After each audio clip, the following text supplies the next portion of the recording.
and welcome to All Things EAP, a podcast produced by practitioners across the globe and hosted by Barleap. It provides a fun and friendly look at every aspect of EAP, helping you keep up with the latest developments and building an inclusive and equitable community around the world.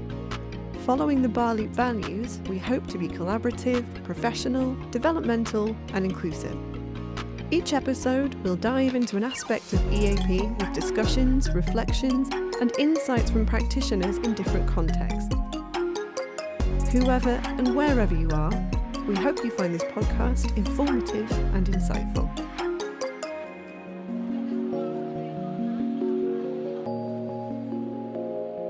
Hello and welcome to another episode of All Things EAP. I'm your host, Carrie from Xi'an, Jiaotong-Liverpool University.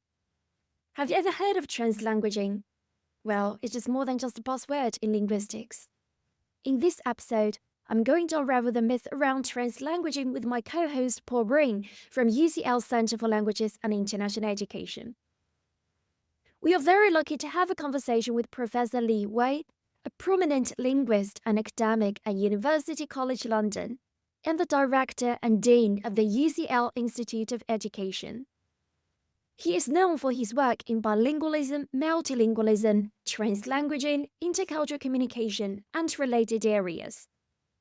His research has had a significant impact on how we understand language learning and use in a multilingual world.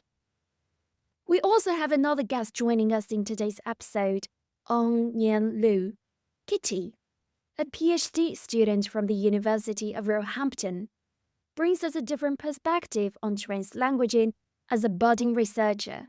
With today's guests, we are going to have a conversation to debunk the myth of translanguaging. How can language teachers implement translanguaging in everyday classrooms? How translanguaging can be a means of attaining social justice for international students? How to introduce translanguaging practices to EMI language policymakers? What can prospective PhD applicants do to embark on translanguaging studies? I hope you pick up as much wisdom from our great guests as I did, and maybe implement translanguaging into your future teaching practices. So we are here today with a distinguished panel to discuss the very contemporary topic of translanguaging, looking at it from a range of perspectives so that we can get a better understanding of what it is, how it might work in practice, and what it can contribute to our own practice. So just to begin, I will let our two speakers introduce themselves. So Professor Li Wei, would you like to begin? Hello, good to be here. I'm Li Wei. I'm the Director and Dean of University College London's Institute of Education, UCL's IOE, and I'm a professor of applied linguistics. My name is Nguyet. I'm a PhD student, and my research project is supported by the Arts and Humanities Research Councils as part of the Technique Doctoral Training Partnership. And I also have experiences in teaching professional courses and EAP courses in the UK and Vietnam. Okay, thank you. So just to begin for our audience, I would like you to define your understanding or perception of what translanguaging is. So Professor Li, maybe you would like to. Thank you. I think the simplest definition of translanguaging is that it's an everyday practice that all language users engage in by using their entire communicative repertoire to make sense and make meaning. The particular point of interest from a research point of view is how language users use elements of different languages and language varieties, styles, genres, as well as other semiotic cues such as gestures, body language, or indeed when we consider the digital domain, color, font style, font size, images, emoji, signs and symbols, and the spatial configuration in a flexible and dynamic way. So in translanguaging, there is a particular focus on bilinguals and multilinguals, how they transcend the boundaries between named languages and the boundaries between language, and other semiotic resources in social interaction. Okay, thank you. And Nguyet, have you anything to add to that? So my understanding of translanguaging has been hugely shaped by leading scholars in the field, especially Professor Li Wei, or like Professor Ophelia Garcia. So for me, translanguaging is more like Professor Li Wei had just mentioned about refers to the full acceptance and full utilization of multilingual resources and repertoire. So in reality, we need to acknowledge that all languages and within a person's repertoire contribute to their learning and expression. So it's just going to challenge the deficit ideologies that frame, especially in the context of UK higher education, that possibly framing multilingual students as lacking proficiency in a so-called like standard and target language. So yeah, it's more like to empower both the learner and teacher and transform the power relation in a way that it could open the door for more inclusive approach to language practices and in education and society. Okay, thank you. Carrie? Professor Li obviously is a leading character in the area of language policy and translanguaging. I myself currently am a language lecturer at Xi'an Jiaotong-Liverpool University, a Sino-UK cooperative university, and I am very passionate about translanguaging as well.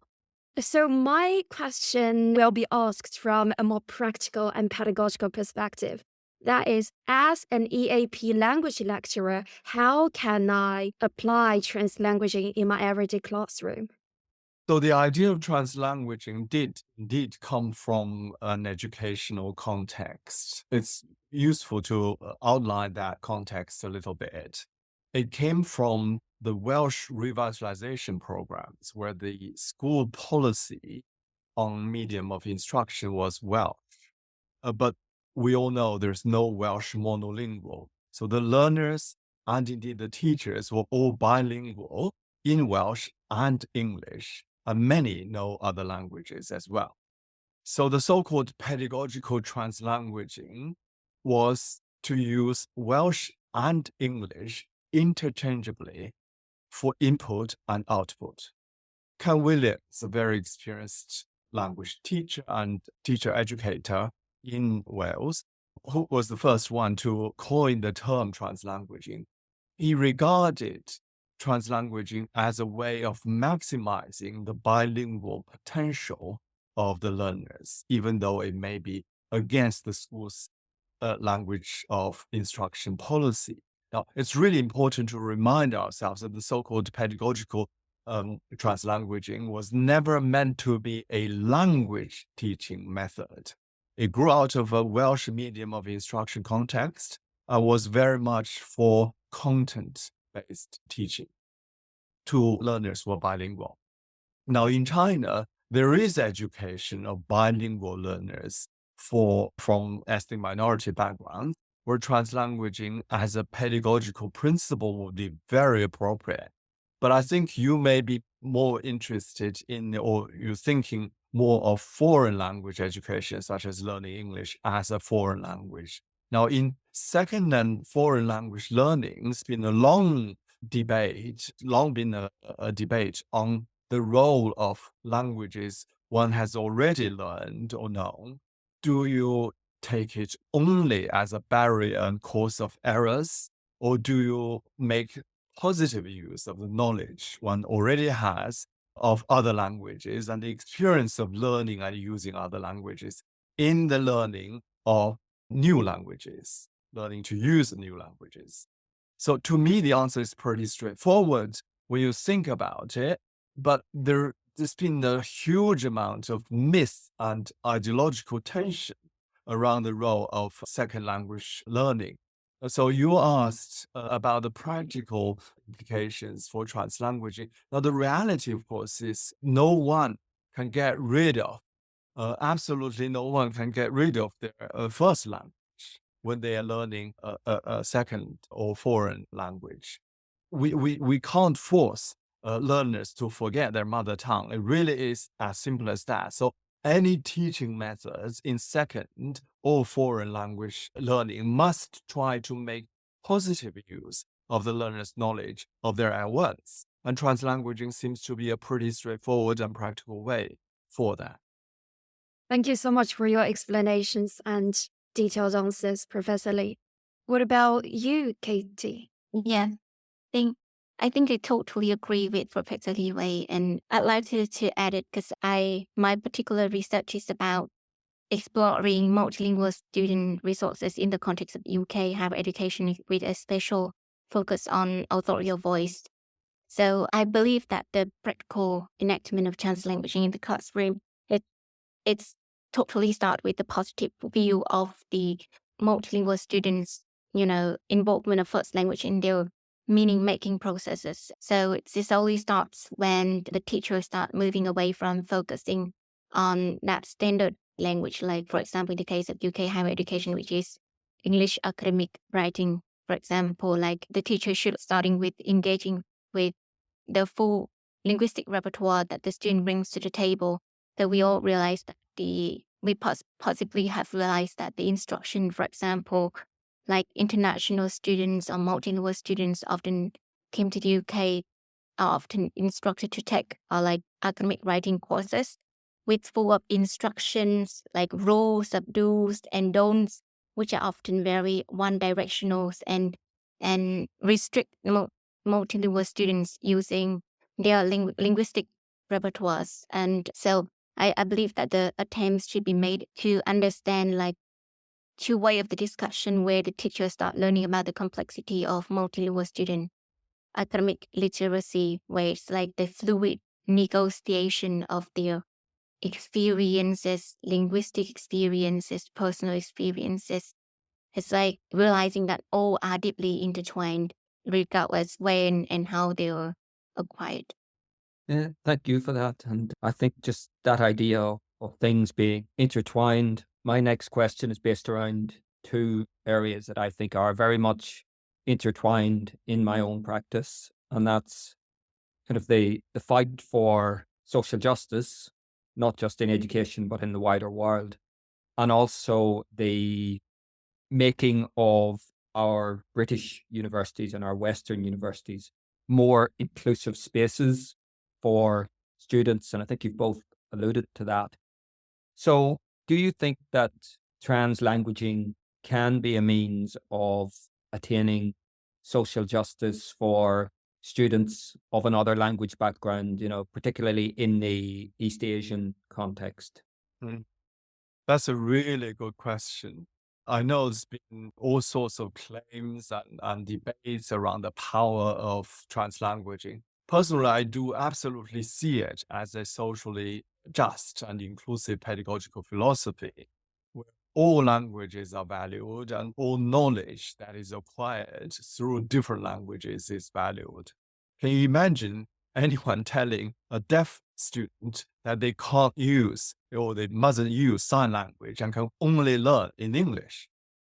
But cultural, political, and ideological issues aside, the reality is students learn in a way that best suits them. We've just got to recognize that. When there is a huge amount of information available in Chinese and other languages, and the students feel more comfortable and confident in Chinese and other languages, to tell them not to use their languages in learning seems pointless to me, even counterproductive. Yes, translanguaging contributes to equity and social justice in certain contexts, but the most important thing for me is that it maximizes the learner's learning potential. So as educators, we should be more concerned with that above anything else. Yes, I think that I totally agree with Dr. Li Wei in a way that the focus of translanguaging should be placed on maximizing the potential of the students. So that's similarly in the case of not just Chinese students, also like international students, that their learning capacity should be maximized in their learning environment. So, for example, in the case of like academic higher education in like Anglophone higher education in UK, for example, despite, for example, international students and Chinese students' linguistic repertoire should be valued in a way that they should be encouraged to deploy their full repertoire by its, for example, like in academic writing, they prioritize standard norms such as like reduce personal voice using passive construction or like high normalization, for example. But these discourse features often heavily relied on like English speaker standards. So in a way where like Chinese students and international students in general, multilingual resources are valued. It would shape the true way interpretation of students' linguistic abilities, and then tackle the fact that the richness of multilingual student linguistic repertoires are valued and acknowledged. And then students should be empowered rather than remediated or like corrected in such an environment. I'm curious to know then, how can we introduce translanguaging to the EMI contexts, especially the EMI contexts in non-Anglophone countries?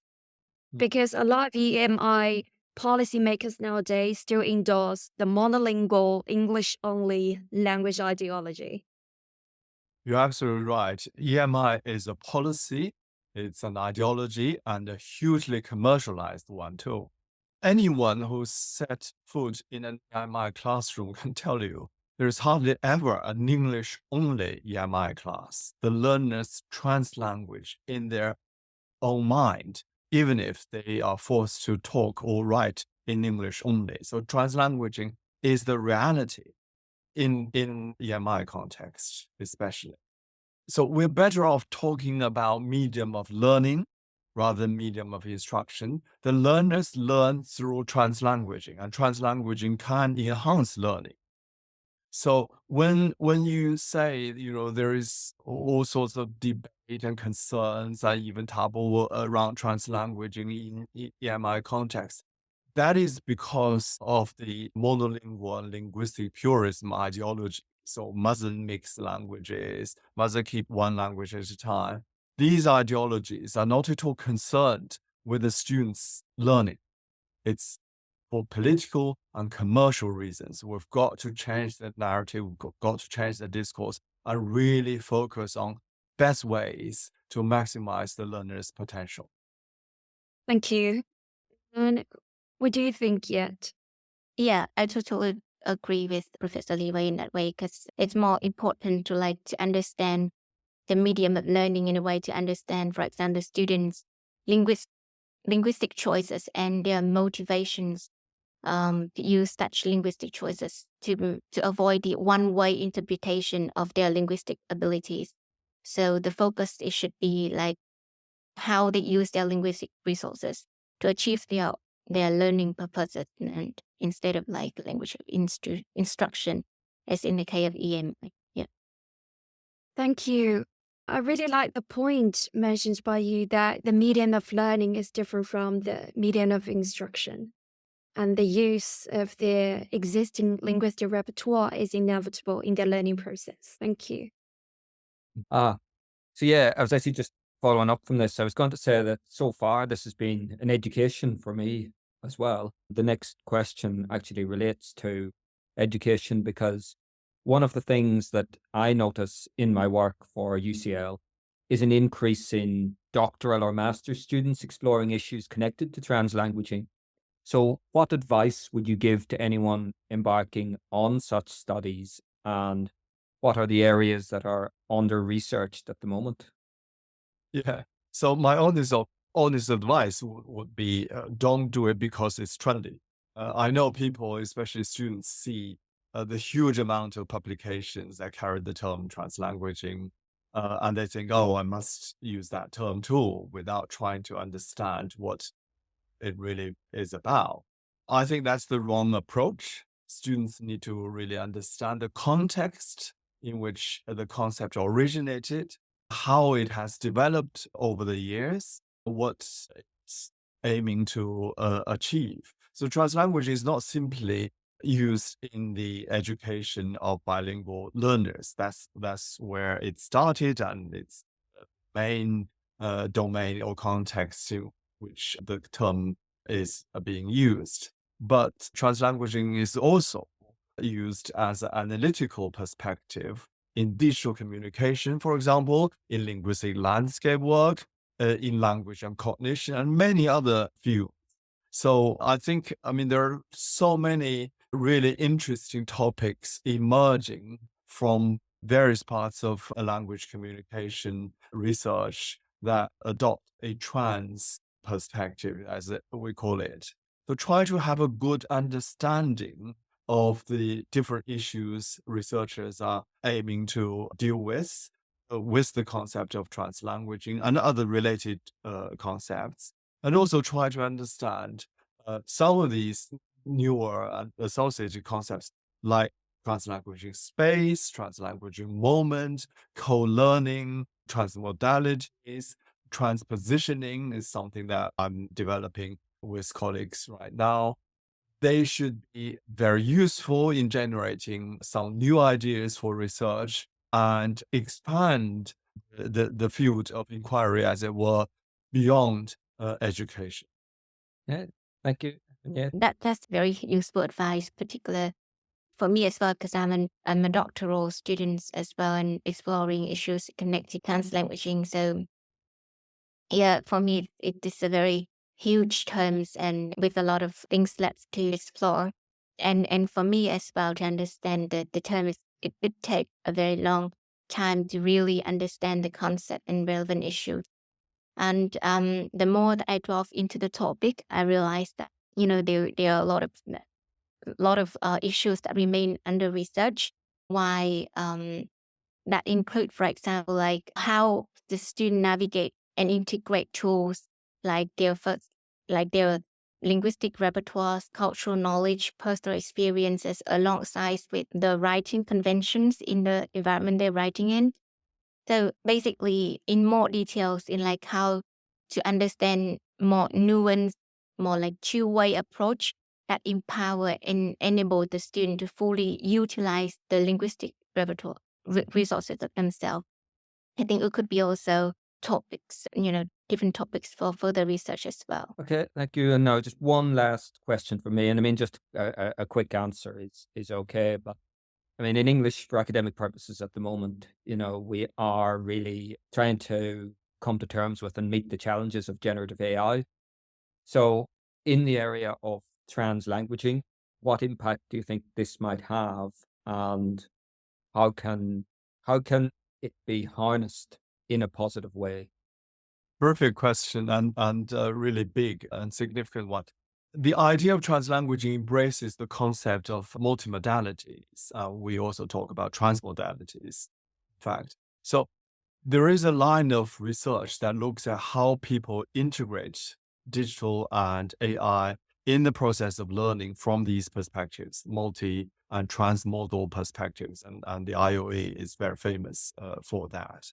Now, I've been working with the concept of co-learning, where different agents transcend, transgress, and transform any prescribed and very likely asymmetrical power relations in coming to mutual understanding, which for me is the key to learning. And I see generative AI as another active agent in the learning process, as we need to treat it as an integral and equal partner in the learning process. AI is a huge resource for us, and we need to learn how to make good use of it. Another line of inquiry is how to break the dichotomy between the so-called human-human and human-machine interactions.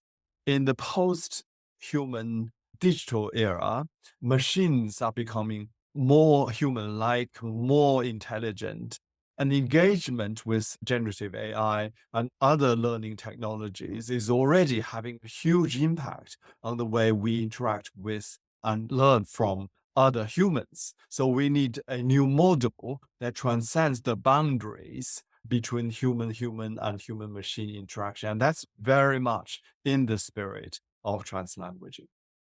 Okay, thank you. Very comprehensive answer. And Inyet, anything on that from you? Yeah. I think that's very important point to realize that AI and the digital tool is an integral tools for the learning process.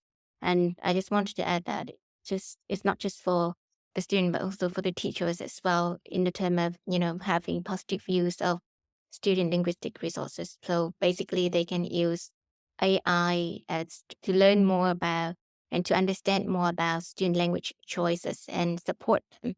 And obviously we also need to be mindful about we use this tool when ensuring they are not reinforcing dominant language ideologies. That's basically AI and the information that is currently input into generative AI could be influenced by the fact that most of the language are English, for example, and English language writing ideologies could be also be seen as the dominant language ideology. And instead, realizing that and embracing the full linguistic repertoires and foster inclusive learning experience should be the one of the helpful things of AI, I believe. Okay, good. Thank you. Carrie, do you want to close? Thank you so much for the informative responses. Yeah, I've also been reading a lot of papers related but to share my ideas in front of Professor Li Wei and Katie makes me feel a bit intimidated and very self-conscious. Right. Okay, maybe in a future episode we can have a gathering again and see how things are progressing in the field. That'd be great. Yeah. That'd be good. Yeah. Well, thank you for the opportunity. It's a great opportunity to share the views between ourselves and with others. It's also an honor of me to be here as well, to have this discussion with Professor Li Wei, with Dr. Breen, and also Carrie. This topic is very interesting, and it's highly relevant to what I'm doing. And it's also a my-opening experience and learning experience as well. Okay, yeah, thanks everyone. So having had the panel discussion based on the perspective of educators and academics so far, we are now going to get an insight into the student perspective on the role that translanguaging can play in education. Therefore, I have asked Ahed Zahir, a Palestinian student of English in an English medium of instruction university in Gaza that I happen to be working with at the present time, what this means to her in her everyday studies, navigating the academic environment in two languages. So, over to you, live from Gaza, Ahed, for the student perspective on translanguaging. Hello, everyone. Hope you're all doing well. I'm Arhadi Shawish, and today I'm going to talk about how my Arabic language helps me in studying the English language. So, as a native Arabic speaker, I draw on my language and cultural background to study English in similar ways. First of all, leveraging linguistic similarities and differences, which has two parts. First one, curvents and loanwords. Arabic and English share many words due to the hostilical interactions, such as the word coffee. From Arabic, we say it fwa. So recognizing these connections helps with vocabulary retention. And the second part, which is grammar. Arabic and English have different structures, but understanding the contrast, we say in Arabic verb, subject, object. Visit in English, we say subject, verb, object. And that's helped me adopt to English sentence permutation. For the second part, which is translating cultural concept. Some Arabic expressions have no direct English equivalent, such as the word na'ima. We usually say it after a haircut or a shower. So learning how to explain such phrases in English improves my descriptive skills and deepens my cultural understanding. Conversely, I relate English items to Arabic also, such as break a leg. We say it in Arabic بالتوفيق, to grasp figurative language better. For the third way I use, which is cultural exposure and code switching, watching Arabic dubbed English movies with subtitle helps reinforce listening and comprehension. We also, I'm going to talk about code switching between Arabic and English in daily conversation, which help with bilingual fluency and cognitive flexibility. So in the end, by strategically using my Arabic knowledge, I create a strong foundation of mastering English while appreciating the richnesses of both of the languages. And thank you for listening. Okay, thank you very much for that, Ahead. It was a very interesting contribution, and it's great to hear the student perspective from your particular context, an EMI university in Gaza. And on that note, I end my participation in this episode of the fantastic podcast for today. Thank you so much for listening to All Things EAP. We really hope you've enjoyed it and that you've found something interesting or useful in it. We really want to hear from you as well. So if you'd like to share a comment, suggestion, or an insight into something that we've talked about on one of the episodes, please send us an email or voice note at podcast@barleap.org. But you can also get in touch through our YouTube channel at All Things EAP. Thank you again for listening, and we hope that you can join us for the next episode. Take care. Bye-bye.